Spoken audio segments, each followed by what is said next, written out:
Unlike branches of philosophy like metaphysics and epistemology, everyone knows what religion is. Because of this, everyone probably already has views on the subject. It's unlikely, though, that one has ever reflected critically about the beliefs that one inherited from one's parents and surrounding culture. Since, as our first reading made clear, we inherit our first philosophical outlook before our critical faculties develop, and since the humans around us are as prone to error as we are, there is no guarantee that this initial worldview is correct, in whole or in part. Philosophy of religion thus has to be distinguished from two other activities, namely religious studies and theology. Let me explain what religious studies and theology are so that we can be clear on what we shall not be doing in this course. Let's start with religious studies. Religious studies is an academic field that is part of cultural anthropology. It studies human practices. Now, clearly, there are religious buildings in almost every city. People regularly gather in those buildings, and those that do wear particular clothes, eat particular food, sing particular songs, and so on. These facts are undeniable. You can see gurdwaras using Google Earth, for example, and you can see that they're found in specific parts of the world. Social facts like these clearly deserve to be studied. However, scholars in religious studies do not ask whether the claims made by religions are true. Instead, what concerns these scholars is the fact that some people take those ideas to be true. Different groups of people believe different things. So when you do a degree in religious studies, you have to learn about many different religious traditions. And that's a thing. You can do a degree in religious studies. Now, philosophy of religion is not religious studies, because a practice, no matter how widespread, is not a reason for anything. So the fact that people kneel a certain way, wear their hair a certain way, sing a certain song, that doesn't make anything more or less justified. So that's not what philosophy of religion is about. Remember, philosophy of religion is a form of, it's still philosophy. We're interested in reasons and arguments, right? So it's not religious studies. Let's look at another thing, theology. Theology is a kind of high-level devotion to a particular text. At the heart of most religions, we find a charismatic figure, a messiah or a prophet, say, and a sacred text or texts, often written by or reporting the actions and teachings of that charismatic figure. Usually these texts are quite cryptic, so they're often accompanied by many commentaries that aim to interpret what is written. Theologians study those texts in great detail because they find some sort of spiritual value in the activity of interpretation. Unlike religious studies, which looks at many religions, theologians are specialists in only one religion. For that reason, theology is not taught in universities. So it's not a science, it's a kind of a scriptural devotion, right, to a certain, so it looks like studies, but it's just kind of religion, right? Now, philosophy of religion is not theology, because a bad reason, even if it's in a revered text, is a bad reason. So if you write a bad argument and you put it on a very old piece of paper, and it was written a long time ago by someone who was very old and wise and respected, if what's written there makes no sense, it makes no sense. We philosophers don't care about the people who say the ideas. We only care about the ideas. We don't care how old the ideas are. We only care about the ideas. So philosophy of religion is not theology. So to summarize, philosophy of religion is not at all interested in either practices or texts. I don't care, about particular religious traditions. Philosophy of religion is interested only in arguments relying on evidence. In other words, the sort of structured claims that we work on in our diagramming, right? So you write it in normal plain English, could be in any language, but in just plain language, you write it, and then you sort of trace illogical relations, right? So therefore, and so on, and then you study that. That's all we care about. And the rightness or wrongness of an argument has nothing to do with anyone's feelings, upbringing, and personal convictions. That's not to say that you don't have feelings or an upbringing or personal convictions, but none of that affects whether or not an argument is good or bad. So we don't care. So when we move in this class, when we move forward for the remainder of the class and we look at philosophy of religion, we don't care about any particular religious tradition. We don't care about you. We don't care about me, right? We only care about the arguments. And then I'm going to load up a really cool video that kind of summarizes what I've just said. Crash Course Philosophy is brought to you by Squarespace. Squarespace, share your passion with the world. It's about time we had a serious talk about religion. The philosophy of religion is often confused with theology, which makes sense because they both take God and religion as their subjects. But theology starts with assuming that God exists and then figures out what follows, where theology might try to solve philosophical problems that might arise from a belief in God. But one thing that's never on the table in theology is simply not believing in God. Atheism is not an option. That's what separates the philosophical study of religion from the theological. Philosophers take nothing as a given, and that includes religious belief.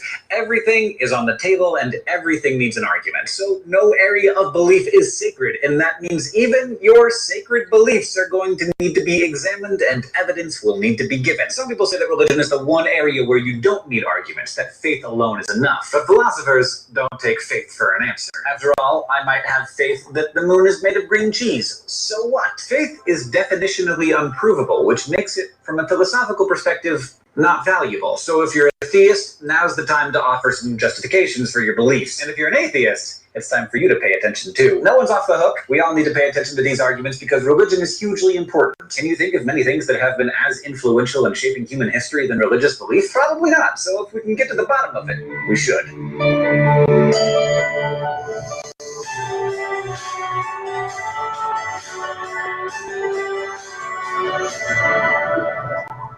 I'll get to God in a minute, but first I want to go over a few things that the philosophy of religion is not. It's not about believing whatever your parents taught you, because that doesn't prove anything about the truth of a religious belief. If how you were raised proved something about religious truth, then every religion, and therefore also no religion, would be true. So how you were raised can give you a reason that you hold a certain belief, but it says nothing whatsoever about its truth. Philosophy of religion is also not the study of the Bible, because you can't use what's written in a book to prove the truth of the book. You need outside evidence. There's also a whole area of scholarship devoted to understanding the Bible by considering the time and place in which it was written, and such study can be very helpful in understanding certain things about religion, but it doesn't help us here. Philosophy of religion is also not religious anthropology or religious sociology or psychological understanding of our reasons for religious belief. Those are all wonderful things that you can and should study, but they are not what we're studying here. What we are doing is considering whether we can offer arguments in support of belief in God's existence. All right. Crash course. All right. So that's basically saying what I said a moment ago, right? Philosophy is not at all interested in practices or texts. And that's why it's unimportant if this video mentions the Bible. Like if you were raised in a different tradition that has different texts, same thing. Who the hell cares? It's irrelevant. So we have to put aside our feelings, our upbringing, our personal convictions, and we're just going to focus on the reasons. So we're going to ask why, a lot of whys. Of everything. There's no taboo or forbidden questions. So, kyun, why, right? So that's a question we're going to ask for everything today.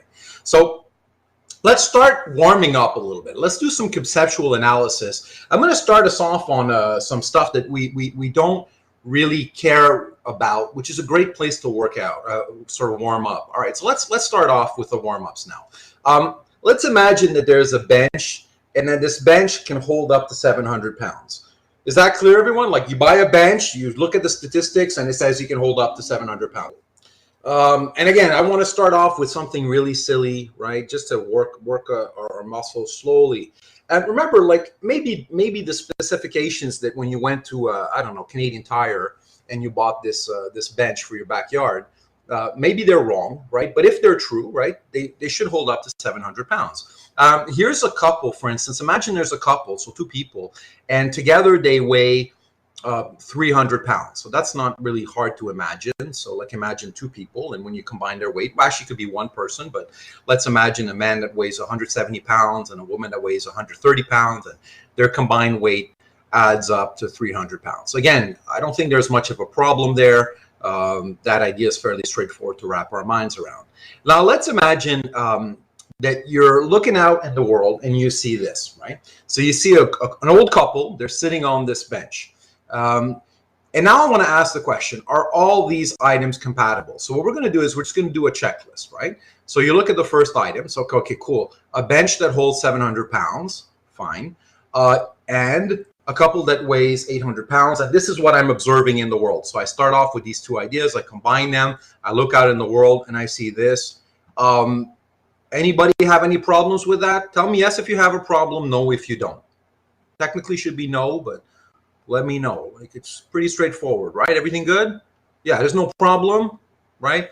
No problem. And of course now, so my question was, are all these items compatible? So we want to answer like, yes, they are compatible, right? They're fully compatible. It's perfectly fine with to say that those three things, right, these two attributes above, all right, are perfectly compatible with the situation shown below. So what you're observing here, right, is perfectly compatible with these ideas when you combine them.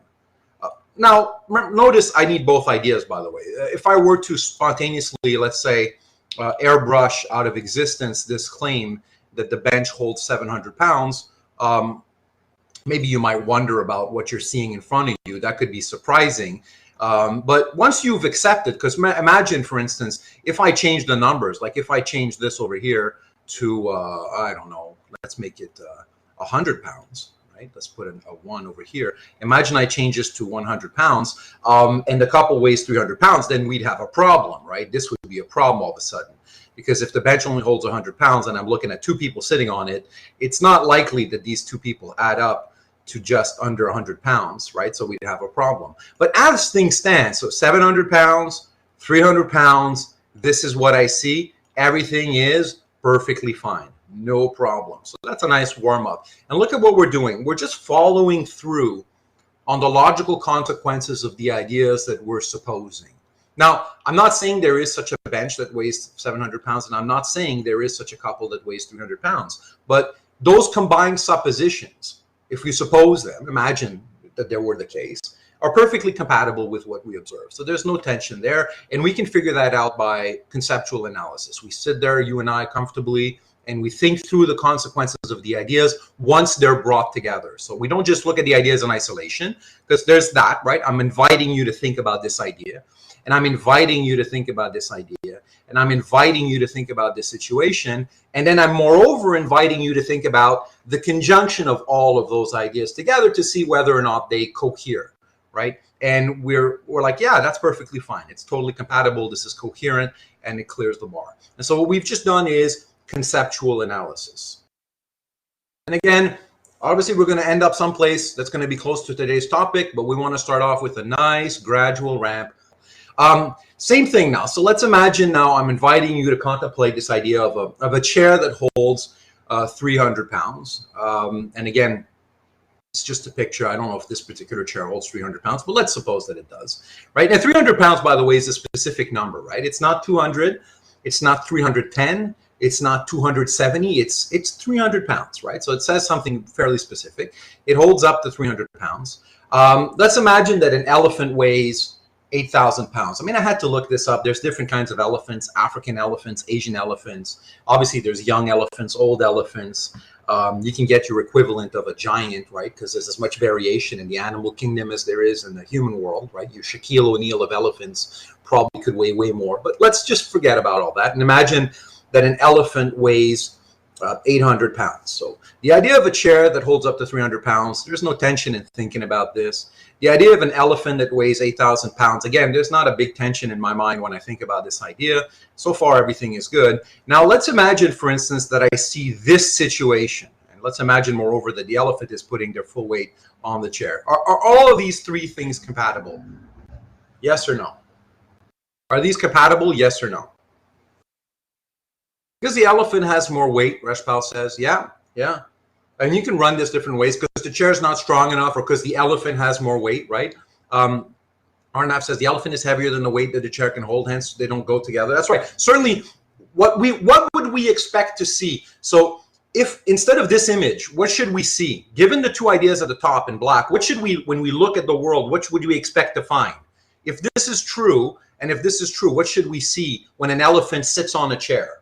So an 8,000-pound elephant sits on a 300-pound chair, a broken chair, Arnav. Thank you, my friend. That's totally what we should expect to see. Ideas have consequences. Concepts, when they combine, there's consequences to them. And then this wouldn't make any sense, right? Now, this means if you do see this, let's imagine that you do see this, though. You can't deny what you see. You're seeing it. Like, imagine this is happening. What would that mean? Suppose you really do see this. So everything I've circled in green, let's imagine that it's not a trick. There really is what you see right now, an elephant sitting on a chair. What would that mean? Something would have to happen now. You'd have to go back and revise something. What would this mean? There's different ways this can go. You have to sort of restore the fit here. Something's got to go. what could we do? How could we make sense of this event? If we notice this event, we observe this event in the world, what could we do? Maybe this is wrong, right? Maybe this is actually way stronger, right? Let's imagine it's 30K, 30,000 pounds, something like that. Like maybe that's what's happening. If you go back and you revise, the weight capacity of the chair, that would make a perfect sense. Like it would be coherent now, right? What else could we do also? Suppose instead of changing this claim over here that the chair holds 300 pounds and revising that number to something much larger, so something over 8,000 pounds, what's something else that we could do? So instead of revising that claim, what else could we do to sort of make what we see coherent with what we believe? Maybe the elephant is less than 300 pounds, right? So maybe we want to revise this, right? If, let's say, for whatever reason, as surprising as this may be, but the world is filled with surprises, that the elephant is less than 300 pounds, right? So less than 300 pounds, then everything we see would make perfect sense. You don't change the weight of the chair, but you change the weight of the elephant, then everything is fine, right? The problem arises when you try to combine the two attributes, right, with what you see, what is shown, right? What you see below. Then there's a problem. But if we go back and we change this, or if we go back and we change this, and we could change both. You can change just the chair, you can change just the elephant, or you can change both. If we do that, then that could be eventually compatible with what we observe, because we can't change what we see. If it's right in front of you, it is what it is. So again, we're doing some conceptual analysis here, right? Seeing how all the Lego blocks of our minds fit together or don't fit. You've all played with Lego blocks or Tetris. Everything's clear, perfect. Again, these are just warm-ups. Let's move on. And I told you we would do 2 warm-ups. We're going to do 2 cases. Let's do our first case of conceptual analysis here. Let's imagine this guy. This is Superman. There's something you might not know about Superman. I can zoom in here. This is detailing in a very specific way all his powers. So you see here near invulnerability, super speed. He's like a living solar battery, charges by coming close to the sun. He has heat vision, like he throws lasers out of his eyes. He has super hearing. What does it say here? How far is his super hearing? Superman is capable of listening to a wide range of frequencies and intensities of sound, which humans aren't able to do. He can isolate a sound like a heartbeat, identify it and locate it, even if it is emitted far away, which is like really wild and nuts. He's got super breath. So like, he's got like freeze breath. This is what they call it. He can freeze things by blowing air on it. He can shoot lasers out of his eyes. He's got super strength. He can lift, what does it say? The mass of which he can, oh my God, this is how much he can lift. Holy cow. I can't even read that number. That's how big it is. These are all his powers. What else? Super flight. He can fly in all directions. So he's got super speed. He's like the Flash. He's like, this would be like Cyclops from the X-Men. This would be like, Mr. Freeze or, Captain Cold. Like he can do, like it's insane. Like you get a lot of superpowers all in one go, right? And I'm going to take everything we're seeing right now, and I'm going to summarize it. And let me know if you agree. Can we agree that Superman is very powerful? Do we agree?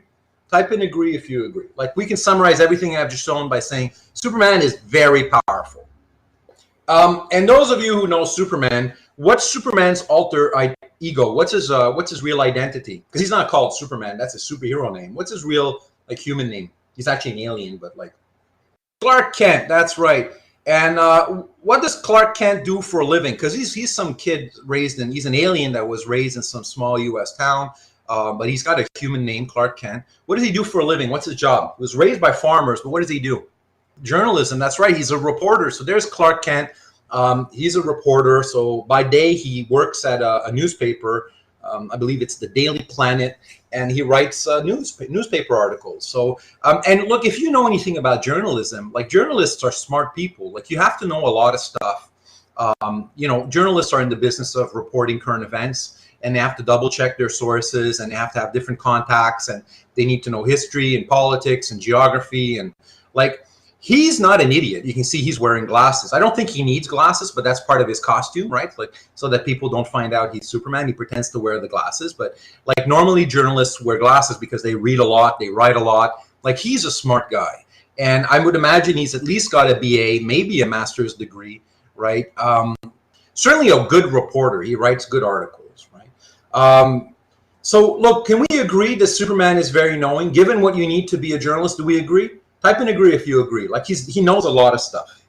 He's one smart cookie. He's certainly not an idiot. He's no fool, right? All right, cool. So we agree, right?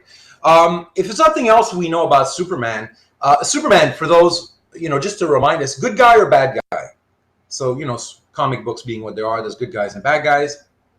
He's a good guy. He's a really good guy, actually, right? He's a good guy. Like, if you've seen Superman movies or read Superman cartoons, comic books, and the whole thing, he saves people. Here he is saving some kid. Here he is shielding people from this drone that's shooting bullets, and of course he's invulnerable, so all the bullets are hitting him, but saving those common mortals. This is from I think Lois and Clark or something in the Arrowverse or something like that. I can tell because they always either film it in Toronto or Vancouver, which annoys the crap out of me because I can't get into the TV show, because every time I see the street, I recognize the street they're on. Like, this is over here, the Bank of Montreal. If you recognize the logo, it really pisses me off because, like, when I'm watching this, I'm like, oh man, that's the street downtown in Vancouver or something like that. I recognize where they're filming, and it can't really convince me that they're in Metropolis. But nevertheless, right, Superman's a good guy. He's helping people out. He's using his powers for good. Can we agree that Superman would do anything to help us? He's all-loving. Do you agree? All right. So we're doing the same thing we did a moment ago with the chairs and the old people and the elephant, right? Look at what we've done. I've invited you to contemplate different concepts, and we're doing conceptual analysis. So I've invited you to think of the idea that Superman is very powerful, that he's very knowing. And again, just like we weren't presupposing the existence of the chair or the elephant or the old people, we were just kind of contemplating what they entail, right? What their logical consequences are. You don't have to believe in Superman here. That's not the point. It's very easy to wrap our minds around these ideas, right? He's very powerful. He's very knowledgeable. He's a super good guy, right? Okay, and let's imagine now that I keep my eyes open like I do when I sort of see old people sitting on a bench or when I see elephants walking by. I'm observing the world, and I see the following, right? I see a kid falling off a building.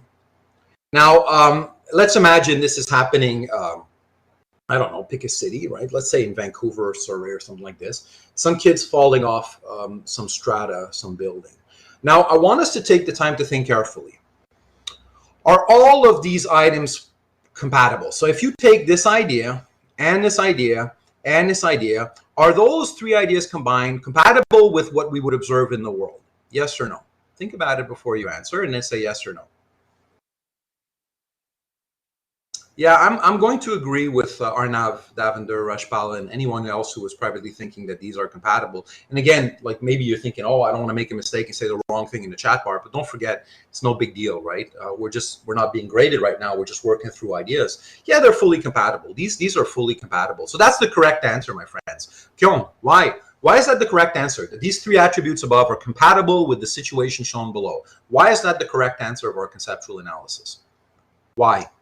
Kyung. Oui, chemin. Pourquoi? Tell me in your own words. He can save the child, true. But just to be clear, the child here, by the way, just to be clear, the child was going to fall to their death. So maybe that wasn't clear. So this child is going down and keeps going down until he hits the pavement.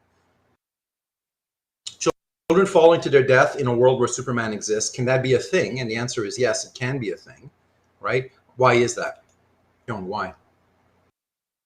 The kid's not Superman, that's for sure. Superman is busy. That's right. Maybe Superman is busy, right? What are some other possibilities? Like, let's take Sapandip's suggestion. Maybe Superman is busy, right? We can go back to what we said about Superman. Can Superman be at two places at once? No, that's right. He's very fast, right? But he can't be at two places at once. So maybe he's busy. Maybe he's somewhere else, right? So Sapandip's suggestion is, and Sapandip points out quite rightly that the kid is not Superman, so that's why the kid's not flying away. And that Superman can be at two places at once, right? Yeah, the child is falling to their death, Arnav, right? And Rajpal says Superman is too far away. Yeah, so given enough distance or busyness, because those are two things, maybe it's a question of he's busy, maybe it's a question of he's too far away, maybe he's free, right? But it's not that he's busy, but he's just too far, right? He's at the other end of the universe, and so he can't get there on time. Maybe he's nearby, but he's busy. Like say in some other neighborhood of the same city is busy fighting an even more pressing concern. There's another robot he needs to combat or something like that, and he's just too busy doing that. What might be some other reasons why all of this can be compatible? Because we've just said these three attributes are compatible with the situation that's shown. What could be some other ways in which this could be, we could explain why this is compatible? In a world where Superman exists, a child falls to their death. What else could be explained? We've talked about distance, busyness. What else? Maybe he doesn't want to save. According to the three things, because let's imagine we don't change these things. Would Rajpal's suggestion make sense? Like he doesn't want to save the child? Would that make sense? Yes or no? And then we'll figure out why. Would Superman, let me ask this question. Would Superman want to save the child, yes or no? Would he want to save the child, yes or no? Given what we've said. Yes. Why? So your correct answer is yes, he would want to save the child. You're right. So Sapandip, Tanvi, you're on the right track. Kyung, why? Because he's all loving. You got it, Sapandip, right? So you see that, Rajpal? Like, let's say we keep that intact, right? So he's all loving. We've agreed he's all loving, right? So he'd want to save the child. So do we all agree? Type in agree if you agree. Superman really would want to save this child if he could.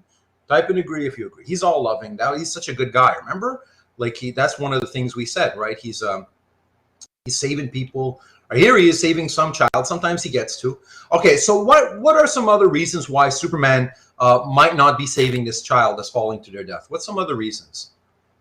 So maybe he can't fly. Maybe kryptonite ran out. So Arnav writes, kryptonite. Yeah, that's right. So you can go back, Arnav, and look, right? Kryptonite's a thing. When we talked about he's very powerful, he has a weakness. His weakness is kryptonite. Here's all the different kryptonites here at the bottom. Green kryptonite being, I think, his main weakness over here at the bottom. Kryptonite takes away his power. So maybe that's his, what we say is Achilles' heel, right? His weakness. Maybe he's being incapacitated by kryptonite. So that's one possibility. You're absolutely right. Notice that we said he's very powerful, but like he has a weakness, right? Do we agree? Like he's got a weakness. Every superhero, the stories would be uninteresting if they didn't have a weakness. They have different weaknesses, right? What else? How could this be compatible? In a world where Superman exists, a child falls to their death. What else? So we said busy, distance, kryptonite. What else? He'd want to save the child, but why is he not doing it right now? What are some? And look at what we have on the screen right now. Think about what we have on the screen and try to analyze that to come up with some other reasons for why Superman's not saving this child right now. We talked about his powers. We mentioned that.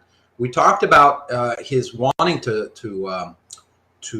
save him. What about knowledge? Well, how might that help us explain what's going on here? Maybe, yeah, Sapandip says maybe he doesn't hear the child scream, and that's a limitation on his ears, but that just means what? If he can't hear the child screaming, then what does that mean as far as knowledge is concerned? If he has no way of knowing, then he doesn't know is happening, right? So like what you know has to somehow, you have to know about it to act on something, right? How can you act on something you don't know? Maybe he doesn't know. Maybe he just doesn't know. Maybe he could go. So let's check this out really systematically. Maybe he could save the child, and he certainly would want to save the child, but maybe he doesn't know about what's happening. Okay, so we said that Superman is smart, but does a BA in journalism let you know everything? Yes or no? A BA in journalism, does it make you know everything? Like you're a know-it-all now? You know everything that's happening all the time?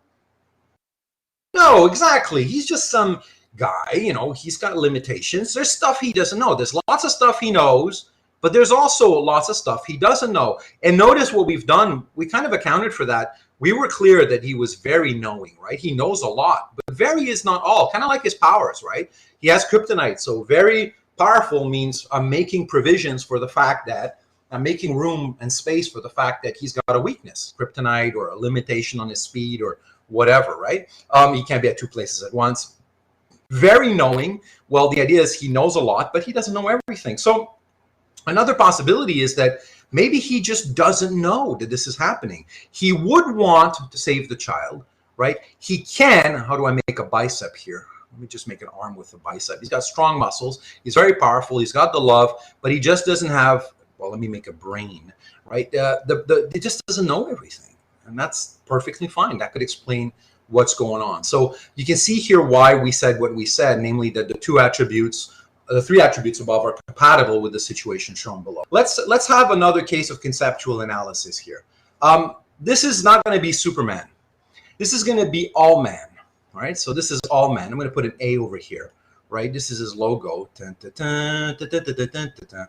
Allman. Allman is different from Superman. So if you remember a moment ago when we were defining Superman, we defined him as very powerful, very knowing, and all-loving. Allman's different. All right, Allman's another superhero. Allman's all-powerful. Now, by that I mean there's no kryptonite. By that I mean there's nothing that when a child screams, I don't care how far it is, Allman hears it. He can be at two places at once, right? So all the weaknesses that we saw, they don't apply. Allman is all-knowing, so he's more than got a BA, right? He's aware of everything. He is a know-it-all. He does nothing. He's got no ignorance. There's nothing that escapes his knowledge, right? And he's all-loving. He's just like Superman. He wants to help. He really, really does. He's as good as Superman. But you can notice here there's some big differences because these attributes here are not very, but all. And of course, there's a conjunction between all three, right? So he's not just one of these things. He's all of these things, kind of like Superman, all right? And again, we can't help but keep our eyes open. Stuff happens in the world. We live in a world that we observe. Let's imagine, hey, what's happening here? Same situation. Child falls to their death. Let's ask the same question. Are all of these items compatible? In a world where Allman exists, should we be able to see what we see? Or are they compatible, yes or no? And again, look at what's on the screen right now and ask yourself, do all of these Lego blocks combine? Are they compatible, yes or no? I'm tempted to agree, right? I'm tempted to agree that they're not compatible, right? These three attributes above are incompatible with the situation shown below. So let's slow down and let's analyze this once again. Look, Allman is all-powerful, all right? So let's ask this one question. Does Allman have the power to save the child? Is Allman capable? Does Allman have the power to do it? Yes or no? All-powerful. That means he can do anything. So surely if he can do anything, he can do that, right? He's all-powerful. I agree. Does Allman know this is happening? Yes or no? He's all-knowing. Does Allman know this event is occurring? Yeah, he knows this is happening. Right? He's all-knowing. He can't plead ignorance in the way that you know Clark Kent could, because Clark Kent doesn't know everything. Allman, he's all-knowing. He knows this is happening. He's all-loving. Would Allman want to save the child? Yes or no? Given his all-loving nature. Yeah, he'd want to save the child. He totally would want to save the child. So we've got a problem. We've got a problem, right? Something's got to go. These three attributes above are incompatible with the situation shown below. If this is correct, so let me once again, right? If this is fixed, keep this in place. Yes, Allman is all-powerful. Now notice, if we airbrush out of existence the rest, let's imagine he's just all-powerful. Actually, I wanted a white color. Let's imagine I airbrush all of this out. Imagine Allman, it turns out this is the proper description of Allman. He's just powerful, all-powerful. But there's no telling about his moral character, so this would be perfectly compatible, right? Children could fall, he could save them, but he wouldn't, you know, like maybe he's just all-powerful, but he doesn't care. He spends all day just sitting there thinking. He's got all this power, but he doesn't use it, right? That's not what we're saying. What we're saying is there's these other attributes as well, right? So he's all-powerful, he can save the child. That much is established by pure conceptual analysis. That's a consequence, a logical consequence of what we're looking at. He's all-knowing, so he knows the child is falling.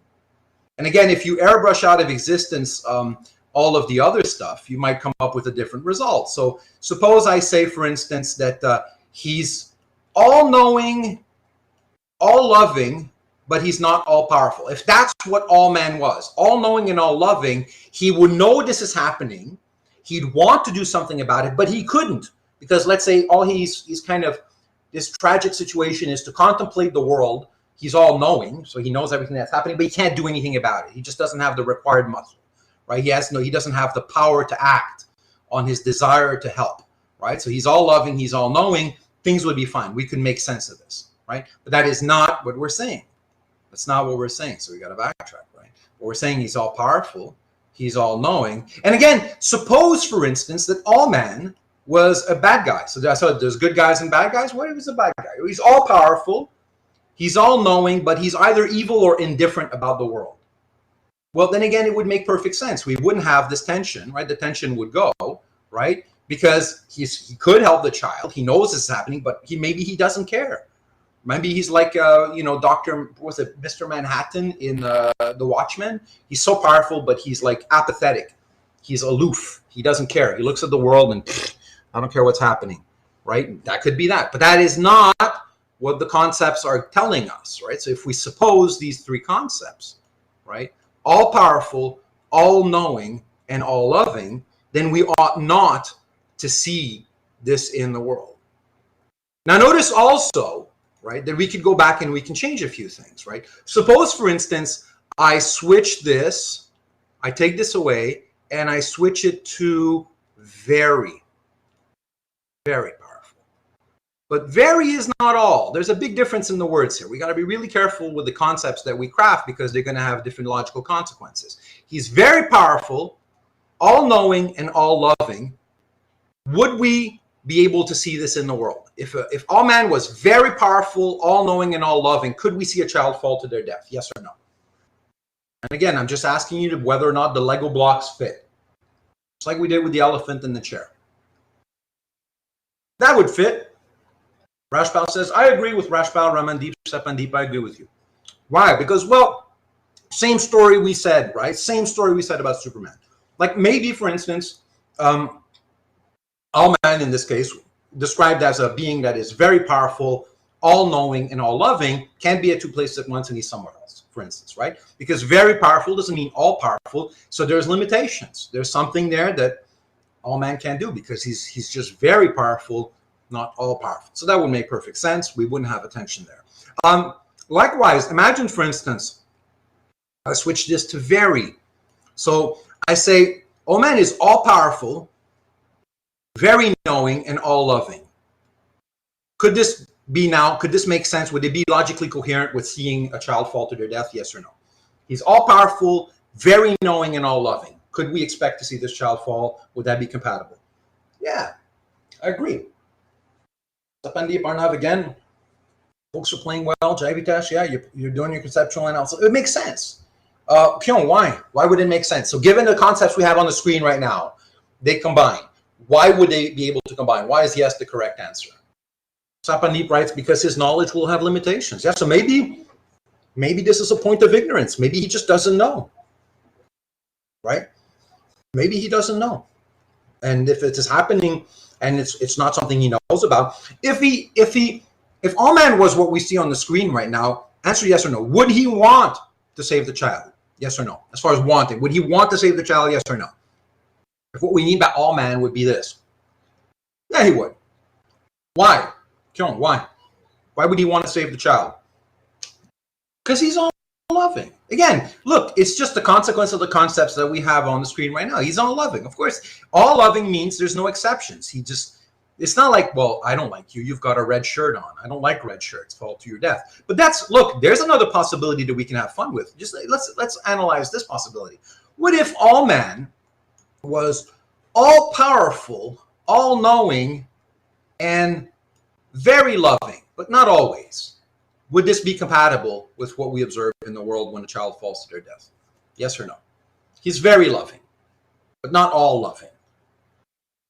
Would it be compatible? Yes or no? Yeah, totally.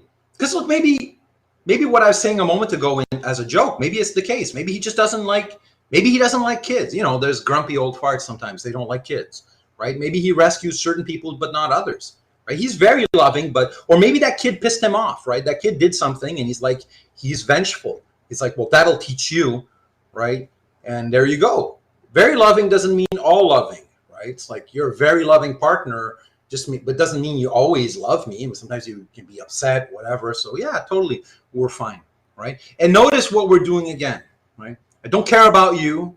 I don't care about me. I don't care about any particular religious tradition. I care about concepts and their logical consequences.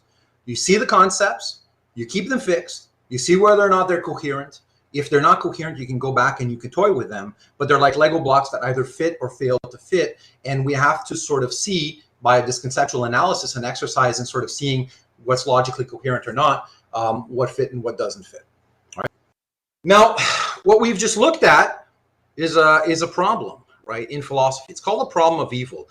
The problem arises from exactly what we have on the screen right now. It turns out, right, that this is a very attractive idea, right? And that's found in you know, a lot of religious traditions. This idea of unpacking, of course, Allman is called in those traditions God. And the idea is that if you unpack the idea of God as a being that is all-powerful, and the technical term for that will be omnipotent, and if you unpack the idea that God is all-knowing, right? So you unpack God as three attributes: all-knowing, omnipotent, all-powerful, omnipotent, all-knowing, so that's omniscient, and all-loving, which is omnibenevolent. You run into a problem, namely that it doesn't cohere with what we observe, and that is called the problem of evil, right? The problem of evil is a tension between concepts that we would like to believe in and the fact that they clash with the world that we observe. They can't all be true. Something's got to give. And of course, you know, you can't really deny what's going on. It's there. By the way, if you doubt you can fall out of a building, you can be my guest. Try the experiment on your own and jump, see if anyone comes to your rescue. You know, that could be an interesting experiment to run. I don't recommend that you do. This is a real picture, by the way. Life sucks. There's not just kids falling out of buildings. This is a tsunami. This is when there's the tectonic plates in the ocean move, and it lifts up a lot of water. Kind of like if you sit an extra person in the bath, like your bath was filled to capacity, and you sit an extra person, and like all this water comes out that displaces the volume. These things happen. You can look up videos on YouTube so fast. You can't run away from this. This happens extremely quickly. Like in a matter of seconds, entire cities are submerged underwater, and lots and lots of people die. This is a child that's dying of a disease. You know, this is a fact. Disease is everywhere, and it afflicts all sorts of people. It's kind of hard to think what this child did wrong in life, but just started off its life, and here it goes, right? It's suffering from a very painful disease. Evil exists in the world. Lots of stuff sucks. And so this creates a problem, the problem of evil. I'm going to show you a video now on the problem of evil. Crash Course Philosophy is brought to you by Squarespace. Squarespace, share your passion with the world. Why is the sky blue? Which came first, orange the color or orange the fruit? And why is C-3PO afraid of everything? Like, who decided it was a good idea to teach a droid to experience fear? There are some questions that we ask ourselves, either as kids or adults, or both. They're questions about weird everyday things, and they're weird because most of us don't know the answers to them offhand. But most of the time, those questions turn out to be pretty answerable. Like, for the ones I just mentioned, the short answers are because of the way photons interact with molecules in the atmosphere, the fruit, and because that's what George Lucas wanted. Maybe because 3PO is a protocol droid and they need to be able to relate to humans, though he could stand to turn his fear settings down a notch. Now, as you know, philosophers have a soft spot for questions that can never be answered. Most of the time, these puzzles make for great thought experiments, tests of our skills in logic and argument. But there are some questions whose very lack of an answer can be downright troubling. Unlike the occasional fluke of physics or bit of Star Wars trivia, there's a part of us that really wants or even needs to have an answer to these things. For the past month or so, we've been exploring the philosophy of religion, and we've been doing it mainly from a theistic perspective, looking into arguments that justify belief in God. But one of the most persistent challenges to God's existence is also the root of one of the most asked but least answerable questions that we as thinking beings face. Why is there evil?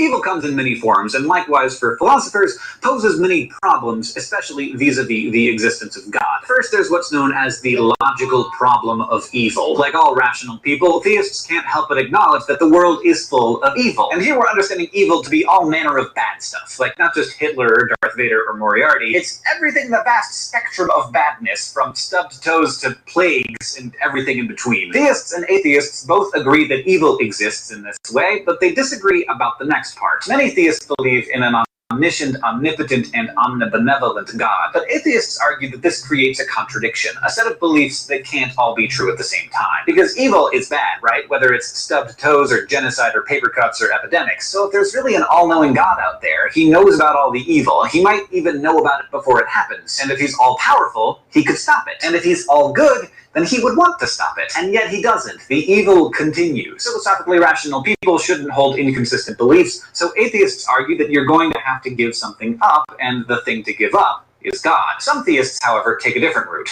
They choose to give up one or more divine attributes. They argue that maybe God isn't powerful enough to stop evil, or maybe he's not knowledgeable enough to know about it, or maybe he's not even good enough to care about stopping it. That might sound weird to some of you, but if you've ever heard someone say that God is envious or petty or jealous, that's basically what they're doing. They're acknowledging the possibility that God is not actually good. If you've ever checked out the Old Testament, there is a God there who has some anger issues, one who's not at all opposed to wiping out entire populations just because of some bad behavior. Still, despite this scriptural evidence, many theists are committed to God's omniscient attributes and are thus stuck with a problem. They have to resolve the logical problem of evil and find some way to explain why God would allow evil into the world. And if you can do that, then you are presenting what is known as a theodicy. A theodicy is an attempt to show that the existence of evil doesn't rule out the possibility of God's existence. Yes, this is such a big deal that there's a word for it, and the most popular theodicy is called the free will defense. This argument holds that God maximized the goodness in the world by creating free beings, and being free means that we have the choice to do evil things, a choice that some of us exercise. This theodicy says that God doesn't create evil, but evil can't be avoided without depriving us of our freedom, and a world without freedom would be a worse place overall. This explanation preserves God's goodness because he created the best possible world, and also preserves his omnipotence and omniscience, because although he does know about evil and could stop it, he has a good reason not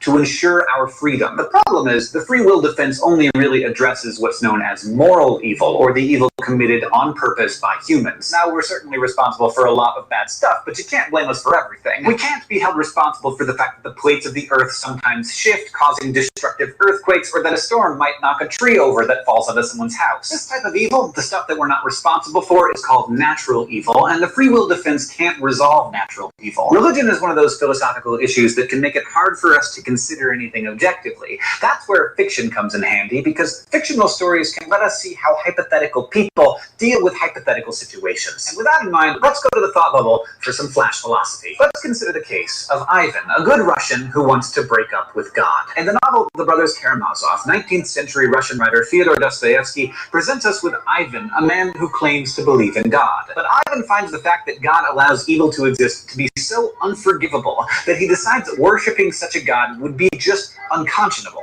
Ivan goes so far as to declare that he is returning his ticket to heaven. If the same God who allows evil, particularly the suffering and death of children, is also saving a cozy place in paradise for Ivan, well, Ivan wants nothing to do with it. So his way out of the problem of evil is to deny God's goodness and to conclude that a bad God is not only unworthy of his worship, he's also not someone Ivan wants to spend eternity with. It's like the ultimate unfriending. Now, some readers have found Ivan's decision to be noble and full of integrity. After all, if you really think God is letting all this bad stuff happen, why would you want to be on his team? But other people think Ivan is being irrational. Why condemn yourself to an eternity in hell on principle? For theists, it's another question that doesn't have an easy answer. Thanks, Thought Bubble. Now, unlike Ivan, a lot of people aren't willing to give up their ticket to heaven, so they need to work on a way to keep believing in and worshiping God, even though evil is still a thing. One way to do that is to argue that good can't exist without its opposite. The idea here is that you can't understand the concept of pleasure without pain. We We don't know what it feels like to be warm if we haven't been cold. We can't understand the goodness of filling our bellies if we've never been hungry. But there's also another way, though it involves a little more work on your part. 20th century English philosopher of religion John Hick offered what's known as the soul-making theodicy. Unlike the traditional view that God created a perfect world, which we ruined through our own poor choices, Hick argued that God deliberately creates us unfinished, and our earthly lives are designed to toughen us up in a sense, kind of like boot camp. The harshness of life, Hick said, gives us a robust texture and character that wouldn't be possible without an imperfect world. Hick said that we're not just God's little pets, and he's not our benevolent owner whose sole job is to keep us in a safe, comfortable environment. Instead, he wants to build us, to train us into a particular kind of being. So we need an environment that's suited to the sort of growth that he wants, the sort that this world makes possible. A lot of people find these and other theodicies to be pretty compelling. However, the problem of evil actually goes a step deeper. What we've been talking about so far is the logical problem of evil. This problem can be resolved if we can explain why there's evil. But there's also the evidential problem of evil. This problem points out that we might be able to explain why evil exists, but we still can't explain why there's so much evil in the world. For instance, let's say that it's true that we really do need evil in order to understand goodness. In that case, why can't we understand the contrast through some sort of low-level evil, like paper cuts and head colds and having to work straight through our lunch hour every now and then? I mean, slow, painful deaths from cancer and city-destroying hurricanes, they don't really add anything valuable to our understanding of goodness, do they? If God were truly good, and if a negative contrast were really needed in order for us to understand the goodness of the world, then why wouldn't he just give us the very minimum dosage of necessary evil to achieve that goal? A counter-argument might suggest that there's always a good that corresponds to and is proportionate to any evil, but empirically, such goodness is really hard to find. What good, for example, could possibly correspond to the horrors of a genocide? In cases like this, Hick's soul-making doesn't seem to cut it. You can't really argue that whatever doesn't kill us makes us stronger, because sometimes evil does kill us, a lot of us, and sometimes it kills us before we have a chance to grow and learn from the suffering we've endured. Despite these and other philosophical sticking points, a lot of people have found a theodicy that satisfies them,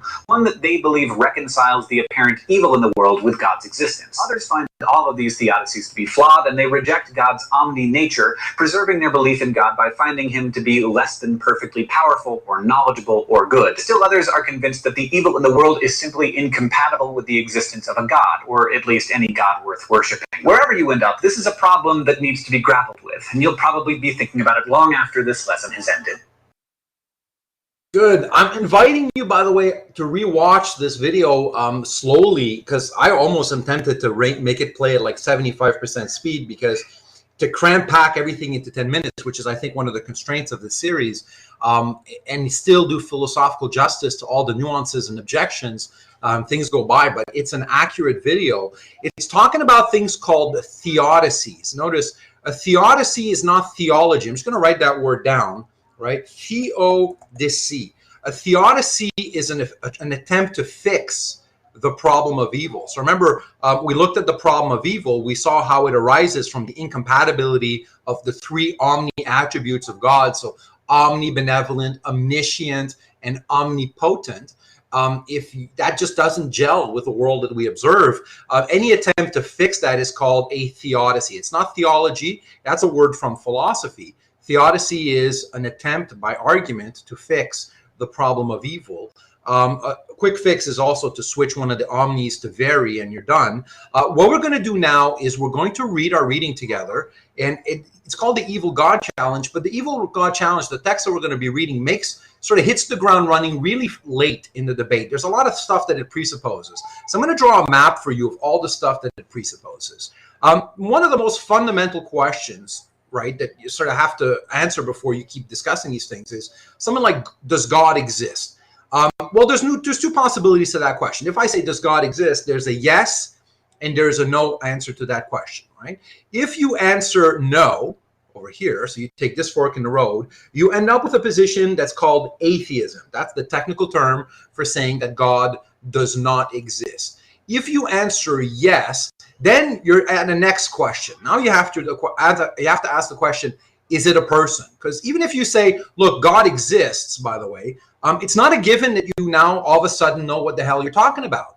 So the fact that God exists, for instance, if I can say that a mountain exists, but it doesn't necessarily specify what kind of mountain on it. My commitment to there being a mountain doesn't tell me whether or not there's snow on it or how high it is, right? The fact that you commit yourself to the existence of a thing, that just says that thing exists. It doesn't say much about the thing itself. So the next question to ask is it a person? And again, if you frame the question that way, then there's two possibilities. There's yes, it's a person, or no, it's not a person.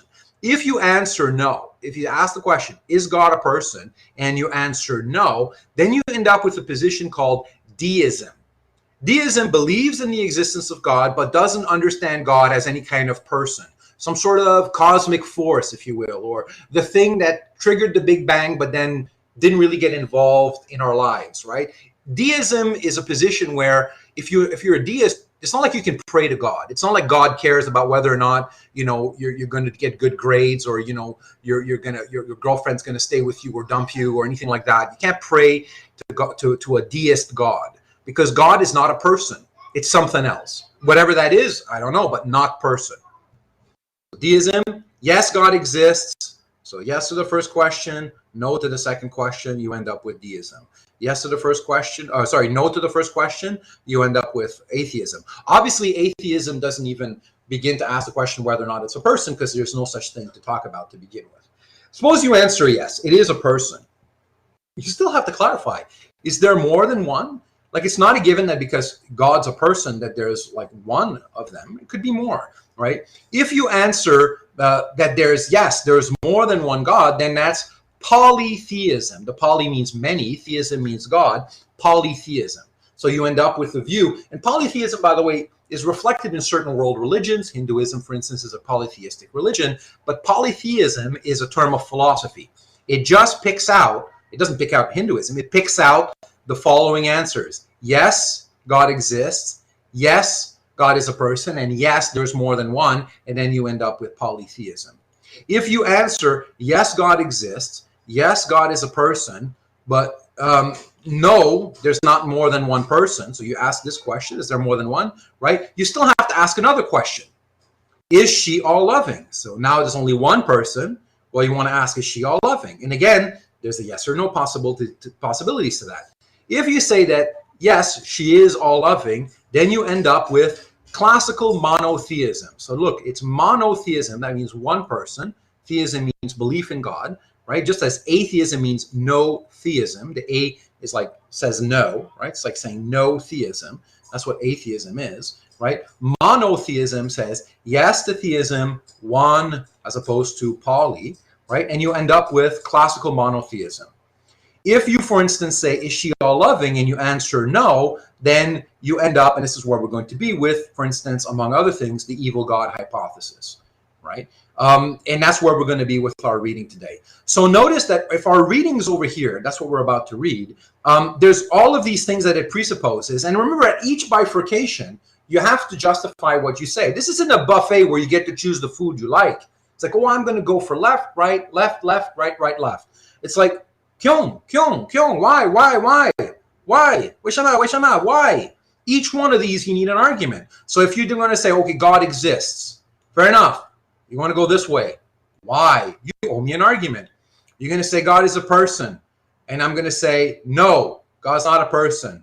I owe you an argument. You're going to say, yes, you owe me an argument. I want reasons. For each one of these, there's an argument diagram to be made, right? For all of the whys that you see on the screen right now, that's an argument that needs to be made, and it's an argument that better be good and that better use true premises and actually support its conclusion.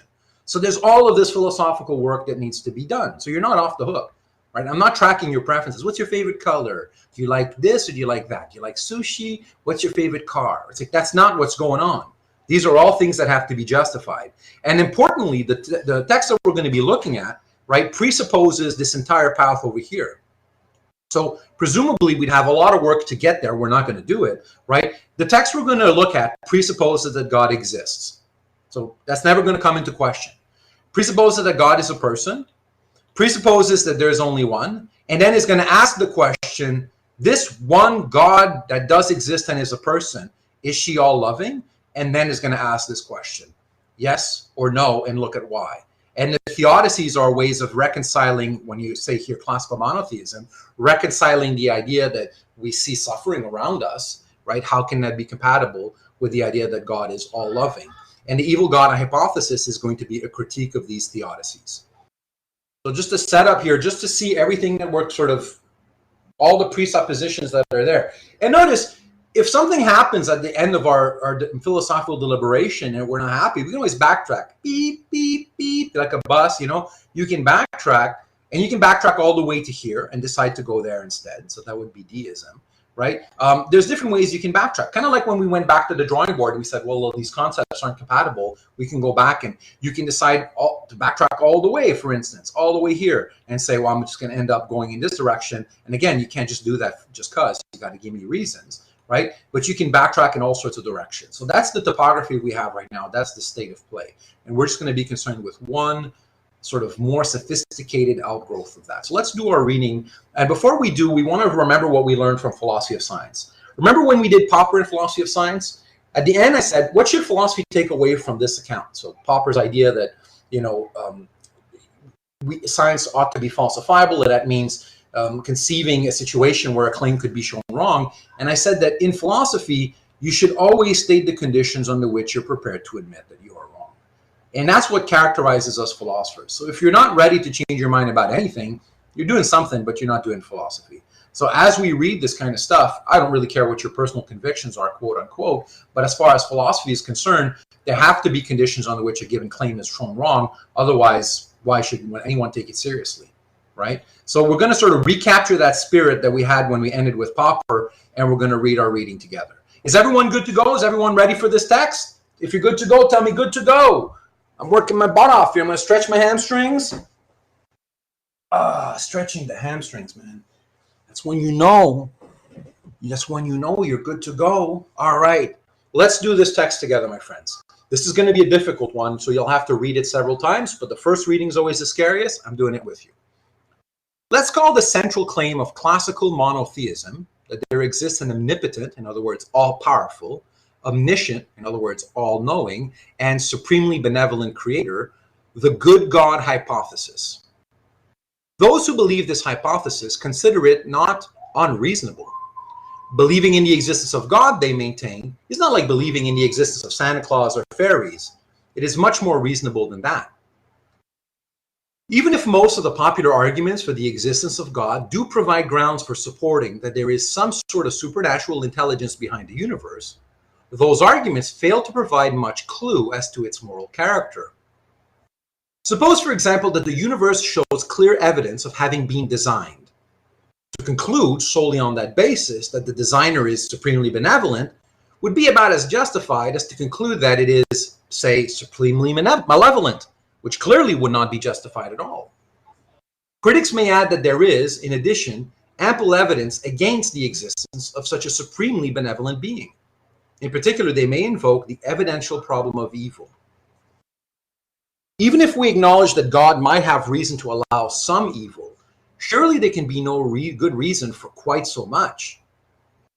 Many argue that not only is there little reason to suppose that the God of classical monotheism exists, the sheer quantity of evil that exists provides us with overwhelming empirical evidence that he doesn't.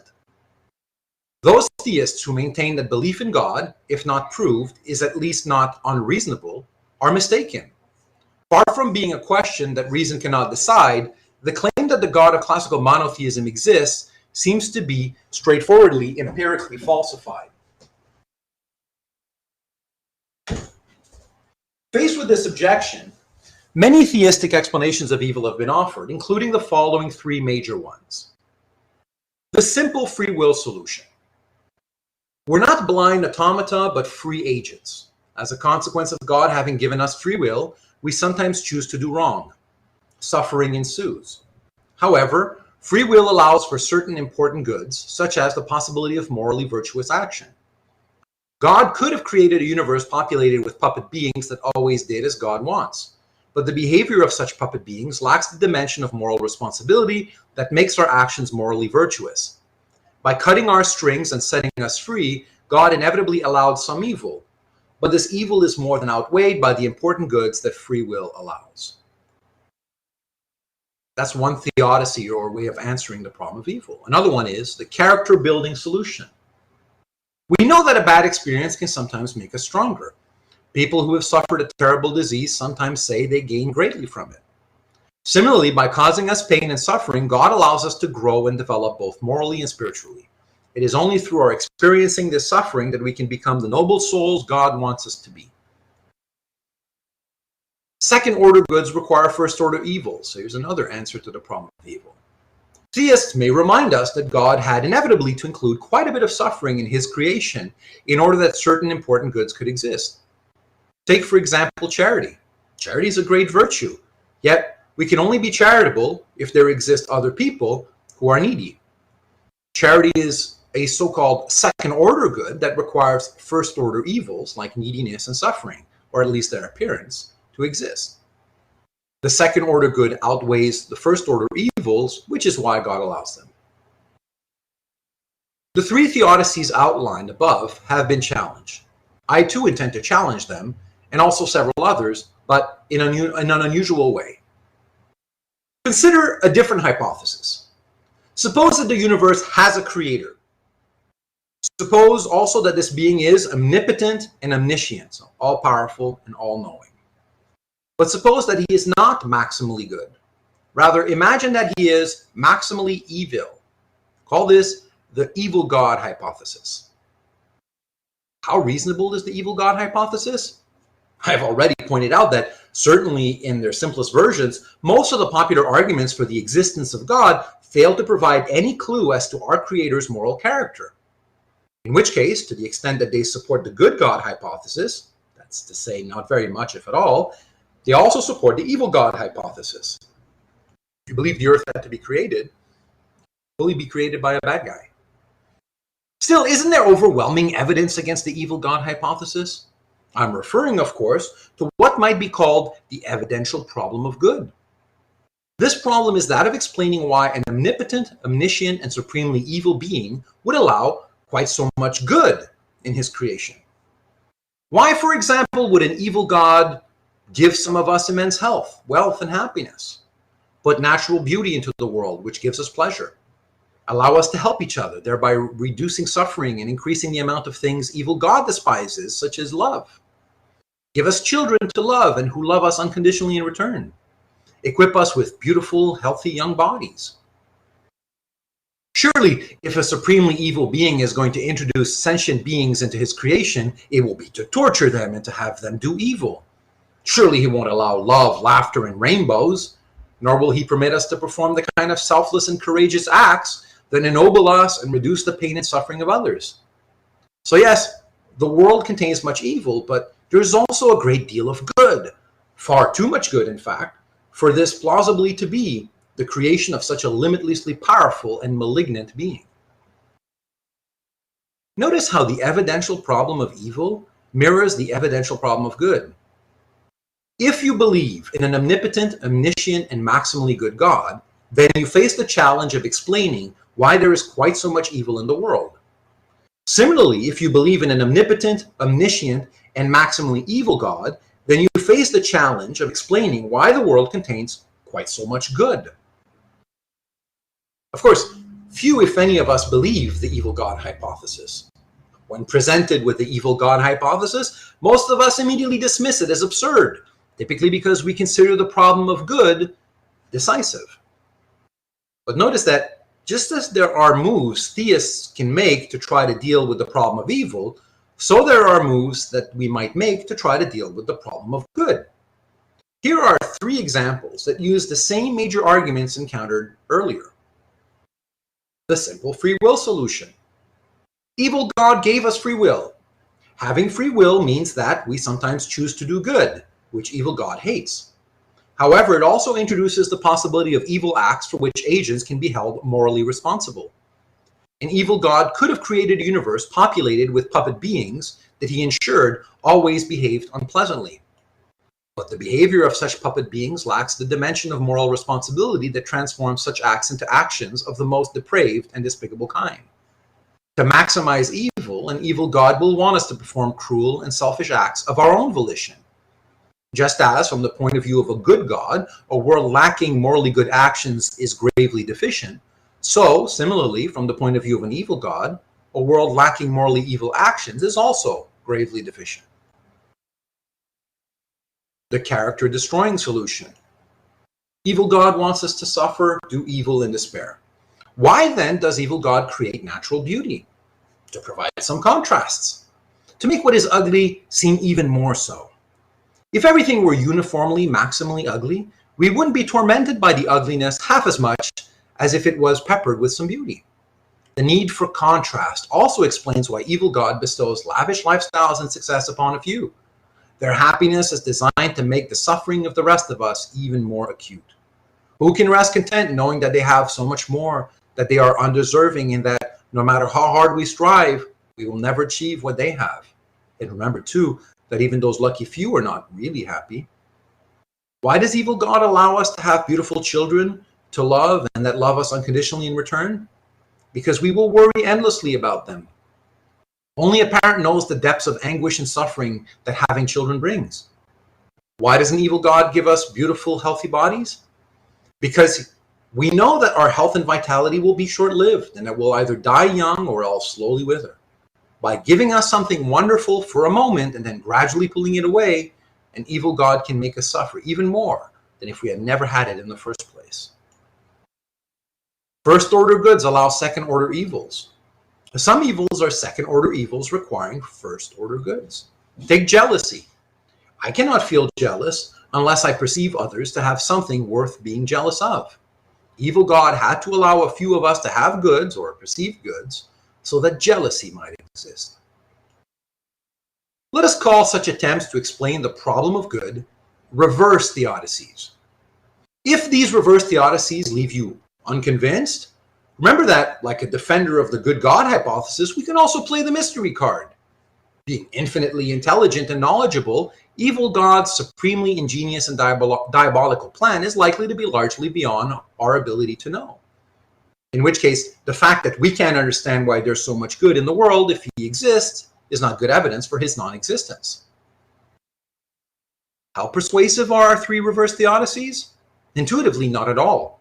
Rather than being taken seriously, they usually provoke amusement among theists and non-theists alike. But this raises the question, if the reverse theodicies are feeble and ineffective, why should we consider the standard theodicies any more effective? The challenge I'm presenting to those who believe in the God of classical monotheism, then, is to explain why, if belief in an evil God is highly unreasonable, should we consider belief in a good God significantly more reasonable? Some may think the evil God challenge easily met.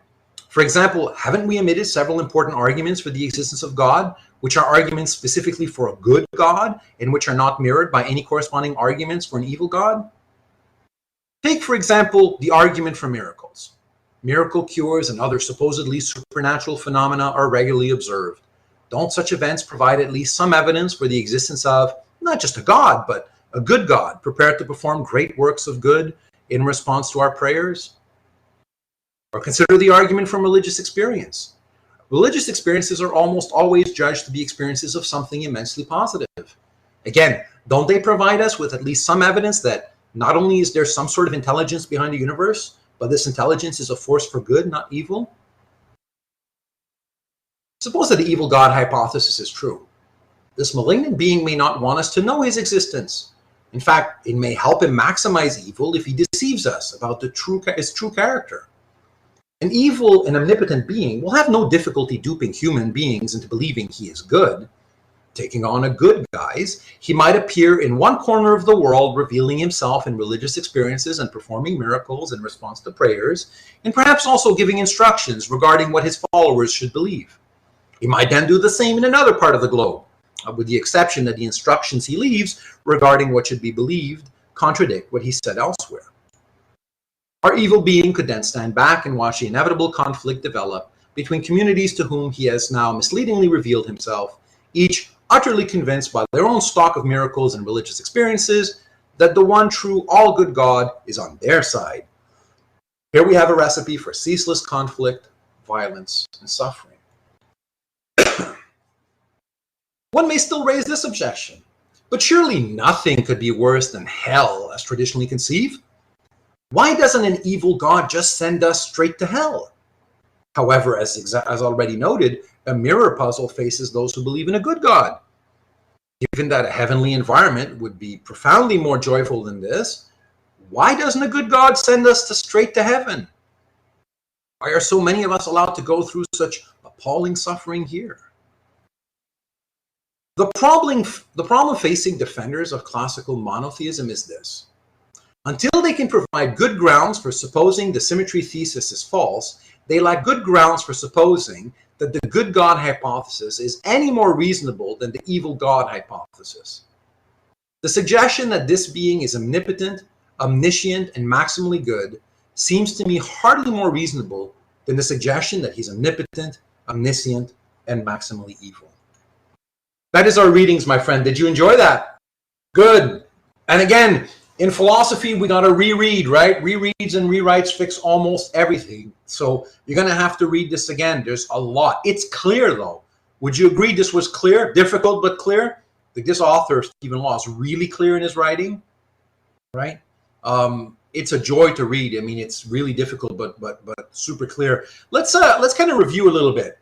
Let's imagine what's going on. So in the reading, he talks about the symmetry thesis. This is the idea that whatever arguments you might make to say, well, God is still good despite all the suffering, you can make an argument for the reverse side. And you're going to think one of them is going to be a bad argument. You have to think both are bad arguments. Let's imagine that this is a time of war. Let's take that as our premise, right? Well, war sucks, but you might say, here's another premise. Due to our free will, we're simply making decisions that good God can't or won't control. Right? And if you say that premise, then you can conclude that despite the presence of war, God is still good. Right? So this would be a theodicy. Well, here's a reverse theodicy. This is a time of peace, right? And due to our free will, we're simply making decisions that evil God can't or won't control. Therefore, despite the presence of peace, God is still evil. Things are not going well. But good God is making this happen so that you can go stronger. Therefore, even if things are not going well, God is still good. Things are going well. But evil God is making this happen so that you can grow weaker. Therefore, even if things are going well, God is still evil. Hey, this is a time of famine. But good God merely wants us to experience a contrast. Despite the presence of famine, therefore, God is still good. This is a time of abundance. But evil God merely wants us to experience a contrast. Therefore, despite the presence of abundance, God is still evil. Now notice we have all of these arguments here, and they're mirroring one another. They all imply a premise here that tries to sort of wiggle out of the observable facts that the first premise signal. Like the first premise here, right? War sucks. Things are not going well, sucks. Famine sucks. But we still want to reach the conclusion that God is good. God is good. God is good. And to reach that, well, we insert this premise. It's because of our free will. That's why. Oh, he's just trying to make us stronger. That's why. He wants us to have a contrast. That's why. Well, notice you face exactly the same problem on the other side. Here's good things. Here's good things. Here's good things. And again, these are all things that we observe, right? And why don't we infer the presence of an evil God, right? You could just as well support that conclusion. We say, well, look, it's peace, but, you know, that's just because God gave us, the good evil God gave us free will. He likes, what he really likes is when we're serial killers, but, you know, free will being what it is, you know, just like here, you might say, well, look, God wants us to be nice, but, you know, war happens because we have free will. That's the price to pay for free will. Well, evil God wants us to be serial killers, but, you know, sometimes we get along. That's the price to pay for having free will. It's like, well, things aren't going well, but he just wants us to grow stronger. Well, things are going well, but evil God, you know, just it's preparing you to go weaker. Like this is just a good patch so that when it comes down, you're really going to feel it. It's like it's famine. Well, God's still good. It's necessary for the contrast. Well, things are going well. Evil God's still evil. He just wants the contrast. And so the question is, why would one set of premises on the left be more reasonable than the set on the right? I mean, the fact of the first premise is an observable thing. Whether it's war or peace, that's something you look out and see. These are descriptive facts. You just go out in the world and you check. Things are going well, things are not going well. There's famine, there's abundance. But all of the things that we observe are compatible both with the idea that God is good and compatible with the idea that God is evil. And the premise that we use to get there is either one side is reasonable, in which case the other side is reasonable too, or one side is completely bogus. You might think, well, these premises are bogus. Well, fine, then these premises have to be bogus. If you find the arguments on the left stupid, you have to find the arguments on the right stupid. And if you find the arguments on the right stupid, you have to find the arguments on the left stupid. And if you think the arguments on the left are good, then you have to think the arguments on the right are good. Logic compels you to accept both sets of arguments because they're identical. And that is Stephen Law's main claim, right? And they all support different conclusions. So it's an open question, what's the character of God? Even if you believe, remember the first fork in the road, that God exists, that God is a person, there's only one, right? What is God good or evil? And both hypotheses, the good God hypothesis, the evil God hypothesis, are compatible with what we observe. And again, heavy ideas, but we just want to understand the ideas, right? You can think about this for however long you want after, process this, but that's the argument, right? That's the argument. And notice, this is not just butting heads and screaming louder. This is a carefully articulated argument. And so the question is, well, there's a big equal sign between the two, right? And that equal sign is the symmetry thesis, right? It's the idea that one of them, if one of them's good, then both are good. And if one of them's wrong, then both are wrong. Let me just show you a video now.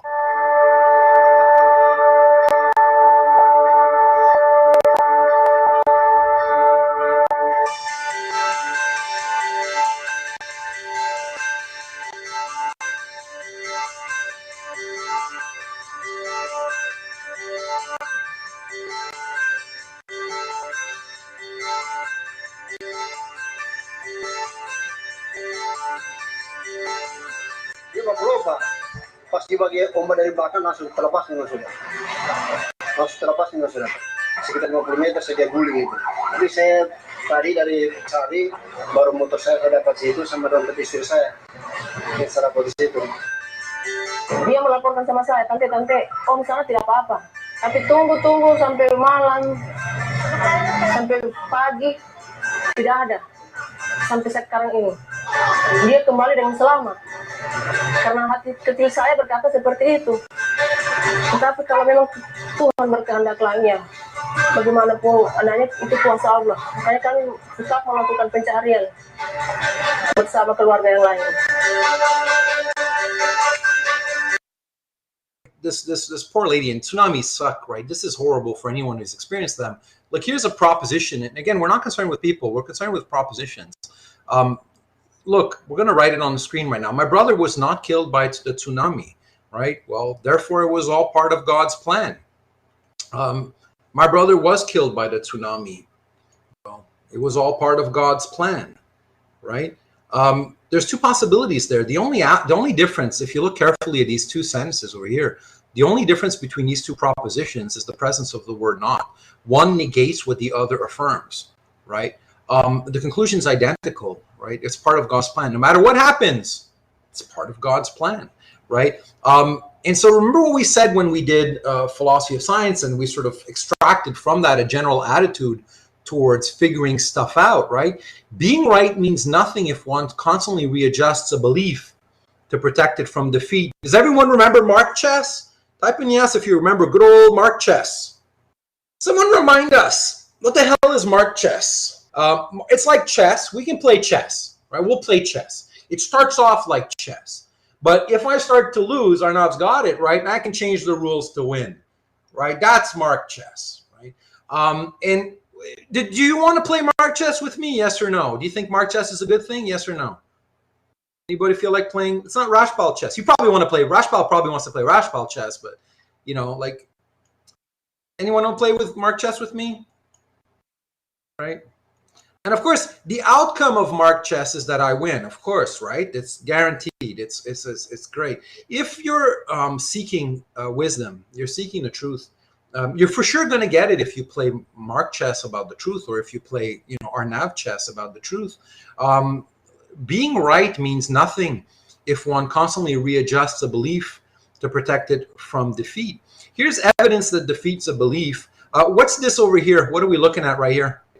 It's the flat earth. So here's this guy, and like quite a few others, he believes in a flat earth. And remember, the idea is it's a meaningful worldview. They find a lot of, it's very satisfying to think that we're the center of the universe, essentially, and that someone sort of built it. And it's a very flattering belief. What we have to ask, not does the belief feel good?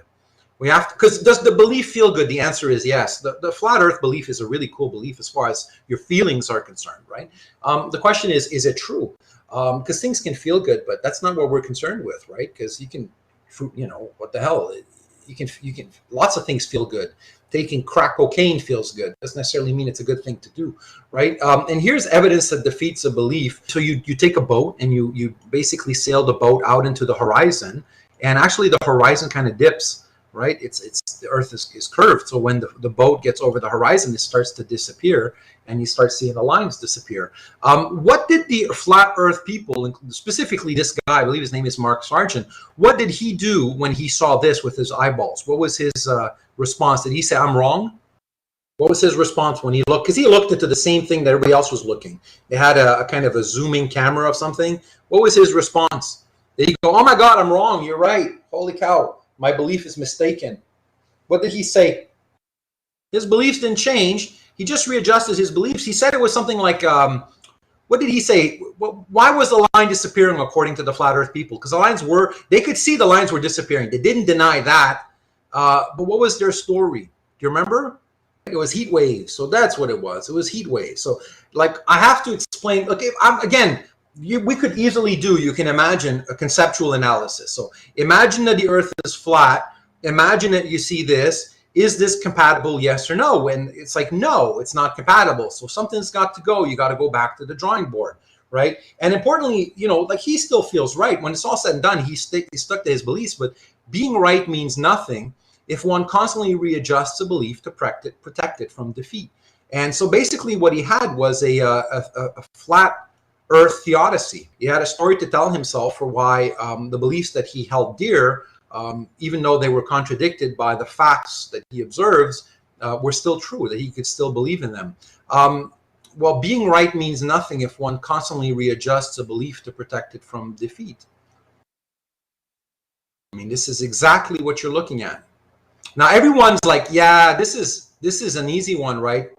This is stupid. Wow. Just revise your belief, man. Right? What about this? Well, what's the difference? And theodicies are attempts to explain away this, like it's heat waves, right? So I might say, well, I don't know what I could possibly say. It's for a contrast. So whatever doesn't kill you makes you stronger, or it's your free will. Although none of those theodicies seem to work quite well, right? Like I don't know what that poor little girl or boy did to deserve this. So it's not free will. Being punished for the bad things you did, kind of young to be having done bad things. It's going to make you stronger. Does it? What if it kills you? What doesn't kill you makes you stronger. Yeah. But if I put 1,000 pounds on a bench press, you're not getting stronger. You're just going to die. Right. And so no, sticking to the belief come what may. And these are all theodicies. Right. And what we saw in the reading today is, well, look, if you think those theodicies are sensible, if you buy into the whole heat waves for saving God, right, you have to buy into any argument that makes use of exactly the same premises, because structurally, they're the same arguments. I'm going to show you a video right now, a little under 4 minutes.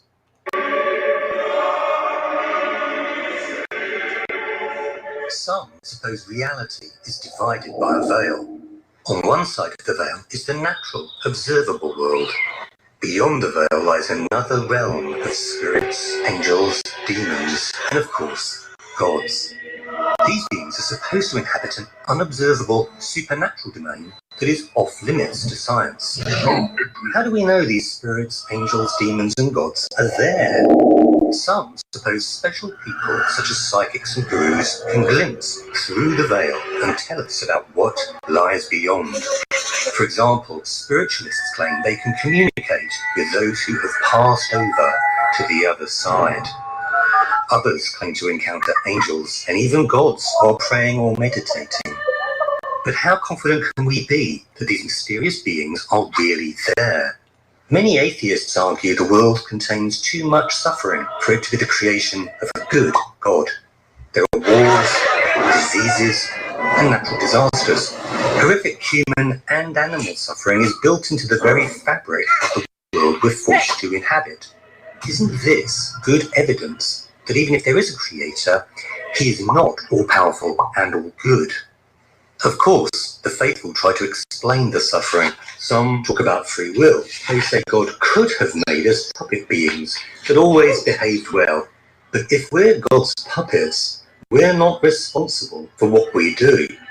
God cut our strings so that we can freely choose to do good. And then some of us choose to do evil and cause suffering. That's the price God pays for our free will. So have we shown it's reasonable to believe in God after all? I don't think so. Suppose that, after a bump on the head, I come to believe the universe was created not by a good God, but by an evil God. I believe there's a single, all-powerful creator whose malice knows no bounds and whose wickedness is beyond our comprehension. Who believes in a God like that? Almost no one. Why not? Because the world would look much more like a torture chamber if it were created by such a powerful and wicked being. There's too much love and laughter, and too many people being kind and helping each other for this to be the creation of an evil God. Yet notice I can explain why my evil God allows good, in the same way religious folk explain why their good God allows evil. I can say, my evil God could have made us puppet beings that always did bad things. But if we're his puppets, we're not responsible for what we do. That's why evil God cut our strings and set us free, to allow us to freely choose to do evil. Unfortunately for evil God, some of us then choose to do good deeds. That's the price evil God pays to allow moral evil. Have I shown that belief in an evil God isn't absurd? No, of course not. Sure, I can cook up such ingenious explanations to defend both belief in a good God and belief in an evil God. But still, we can be pretty sure there's no evil God, can't we? So why can't we be pretty sure there's no good God either? We may not know why the universe exists, but surely we are justified in supposing it is not the creation of either of these two gods. My friends, did you like that video? It's always cool when you get a cartoon, huh? So notice here, remember there's different theodicies and there's different reverse theodicies. This only looked at the free will, right? So there's different theodicies. There's the one about the contrast, the one about building character, right? So the one about the contrast says, well, God makes you hungry so that you can appreciate when your belly's full. And you could just as well say, well, you know, God makes your belly full so you can appreciate being hungry. And the thing is, if those theodicies are any good on one side, they have to be good on the other. So this is now, you can go, if you go back, this is the evil God hypothesis. It's a challenge to the question, well, is God all loving? And if you're going to answer yes, you have to reconcile that with the evidence that we see. And if you reconcile that with the theodicies, well, there's a mirror theodicy for every theodicy that you can come up with, a reverse theodicy. And so suppose you're convinced, and someone would be convinced by the arguments that Stephen Law says, there's different options. Who was it earlier that mentioned polytheism, right? You can backtrack, right? You can go, well, look, we took all these turns at all of these forks in the road. We went, let's say, in this direction over here. It turns out that that's no better than this direction over here. And we can backtrack. Beep, beep, beep, and you can backtrack. And you can go this direction, and that's going to change the problems. You're still going to have some problems, and you still can't escape the question why, by the way, right? You can backtrack all the way. For what it's worth, Stephen Law, he goes over here. So that's his position when it's all said and done. In the article, that's a trajectory that Stephen Law does in the article. In his own philosophical commitments, if you look at the overall sort of his views and philosophy, he does the road in blue, right? But part of the reason why he does the road in blue is precisely because you encounter some problems if you keep going down the road in pink, right? Also, another view that would not have the same problems is deism.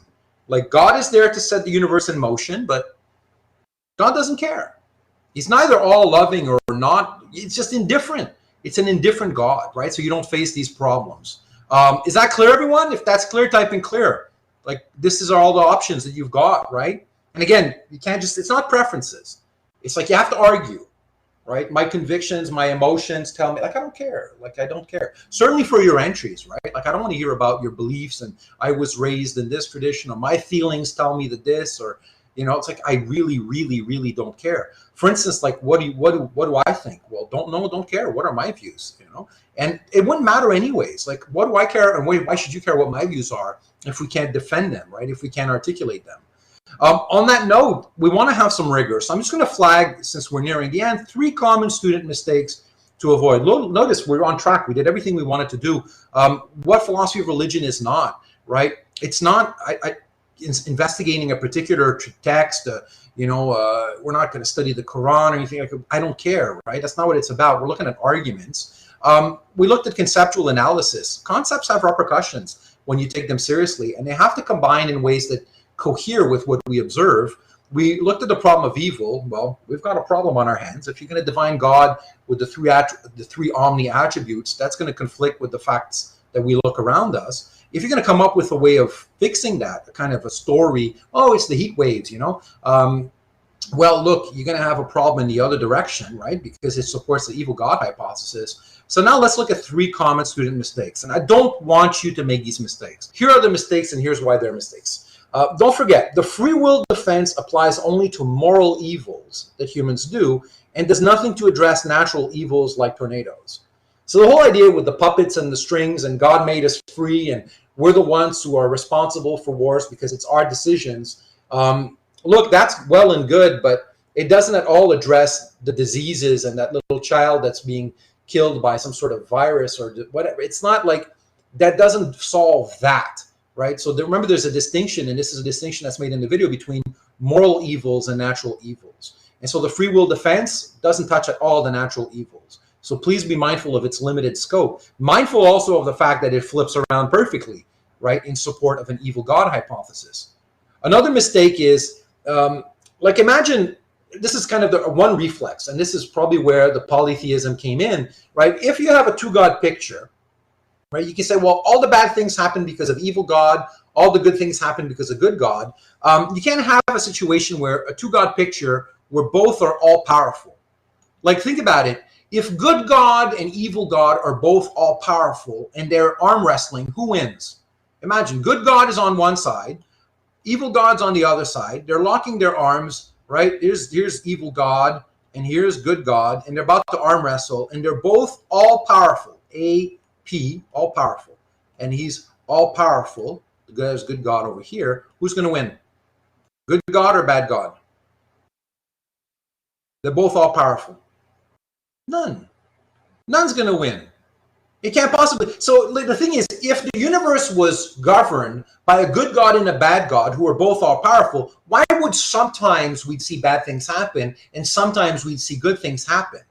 Like, there's no reason why would one win over the other. So the only coherent picture would be if they're very powerful, but not both all powerful. The moment, let's say, if I switch this, for instance, and I make, let's say, remember the bad smile, that's the evil God. Let's imagine I make one side all powerful and the other side very powerful. Who's going to win? The left or the right? The one side's all powerful, the other is very powerful. Totally the left. The evil God's going to win. And likewise, if you gave good God all power and, you know, evil God very power, this still wouldn't explain why we see bad things happening in the world, right? Because of course, if I'm all powerful, I'll always beat you. It's like when Thanos had the power gem in the Avengers, right, and Infinity War and Endgame, he was done. Because the power gem, the very first gem he puts on that glove is it makes him all powerful. Well, done deal, man. It's like you can't possibly lose. Right? And so it's Marvel Comics, by the way, Thanos is incoherent. And so this is an incoherent picture. So don't go in that direction, right? Otherwise, why would one God sometimes win or lose? So a polytheistic picture with very powerful beings makes sense, but a polytheistic picture with one or more all powerful beings doesn't make sense. Is that clear, everyone? If that's clear, type it clear. If you have a question, ask your question. And notice this has to do with logic, right? It's not like, I don't want you to believe this, right? It's like, It just doesn't make any sense. Like, I believe in a square circle. Square circle. Well, good luck with that, right? It just doesn't make any sense. It's not just because, well, you know, that tradition believes in square circles. I don't care. It's no such thing, right? And finally, Stephen Law, the author of our reading, never says that evil God exists. Remember, we saw he's actually an atheist. Rather, he argues that this hypothesis is not more or less supported by the evidence than the good God hypothesis. That's why he calls it a hypothesis. He says it's the evil God hypothesis. He doesn't believe in any of this stuff. That's not the point. The point is, if you treat the matter seriously and you say, well, God's a hypothesis, let's test the hypothesis. You approach it with the same mindset as a scientist. We don't just embrace hypotheses because they feel good, by the way. Like, I have a hypothesis, right? And it feels good, and then therefore it's true. It's like, no. A hypothesis is something to be tested. Well, let's test it. How do we test it? By conceptual analysis and seeing if it's compatible with all the evidence. That's the mindset of philosophy. We're answerable to logic and the evidence of our senses, right? It's no more or less reasonable. Now, it can go both ways. Both could be reasonable and both could be stupid. But you can't just say, I'm gonna pick the side that feels good, right? Just because. Like, you can't just do that. So you can't do that. You can't just say, well, I'm gonna, you know, good God, I'm still rooting for team good God. Well, you know what I'm going to say. What's the one-word question? If you say, you know what, Mark, nevertheless, Professor, good God, I'm still on team good God. What's the one-word question I'm going to follow that up with? So anyone tells me that, what am I going to say? Why? Like, you say whatever you want, but why? Why? You know, like, you got to back that stuff up. Look, man, I'm hoping, you know, that the world is governed by a good God. It would be great news. Like, I'd love Superman to exist, and heck, I'd love all men to exist, you know? But why? It's not enough that it just feels good, right? It's not enough to know that, well, I was raised in a tradition that believes in Superman, therefore Superman exists. Like, if I raise my kids to believe in Superman, it doesn't make Superman exist, by the way. It just makes them believe or have a conviction in the existence of Superman. That's very different. That's psychological. It says nothing about the metaphysical existence of Superman. That I can fool my kids into believing in Superman doesn't at all make a dent on the metaphysics of Superman, right? So that's where we are. My friends, what I'm going to do now is I'm going to give you some more homework. So here's the homework. Look at this page right now. This is the evil God argument challenge, right? This is the evil God argument written out in normal English. And what I've done is I've numbered the claims. So remember, in your homework, this is exactly that. Your job, as far as homework is concerned, is to diagram this. Now, the claims go as far as 20 claims. So this is a fairly large argument, but by now you should be able to handle this. So in preparation for the final quiz that's going to be in 2 weeks, I want you to do this one. I'm going to read it one time through, and then I'll show you some color coding. Here's a summary of everything we did today. Clearly, there exists a great deal of suffering in the world, claim number 1. Yet, claim number 2, if God was omnipotent, omniscient, and maximally good, he would not allow such a sheer quantity of evil. Hence, claim number 3, we have ample evidence that good God doesn't exist. Theists, however, contend that this evidence that good God doesn't exist is merely apparent. They give 3 arguments for dismissing the evidence. First, there is suffering because we sometimes choose to do wrong, and we sometimes choose to do wrong because to make our acts morally praiseworthy, good God has given us free will. Second, good God knows that undergoing unpleasant experiences can sometimes strengthen our character. Third, some greater goods like charity require lesser evils like poverty in order to exist. These are the reasons why the evidence that good God doesn't exist is merely apparent. Therefore, the idea of a good God is justified. Stephen Law argues that these same arguments can be used to show that the idea of an evil God is justified.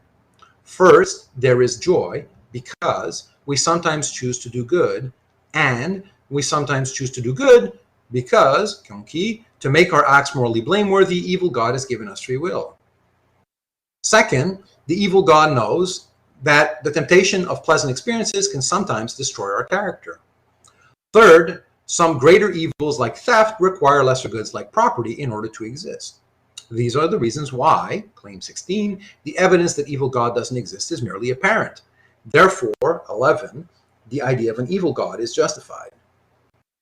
Since it can be shown that the idea of a good God and the idea of an evil God can both be justified, and since moreover all parties to the debates grant that God's intentions and motives would be beyond our comprehension anyway, the suggestion that God is omnipotent, omniscient, and maximally good is hardly more reasonable than the suggestion that he is omnipotent, omniscient, and maximally evil. Now, as Law remarks, the idea of an evil God is not taken seriously, so, by parity of reasoning, the idea of a good God should not be taken seriously either. This is his argument in one page. Was that helpful, my friends?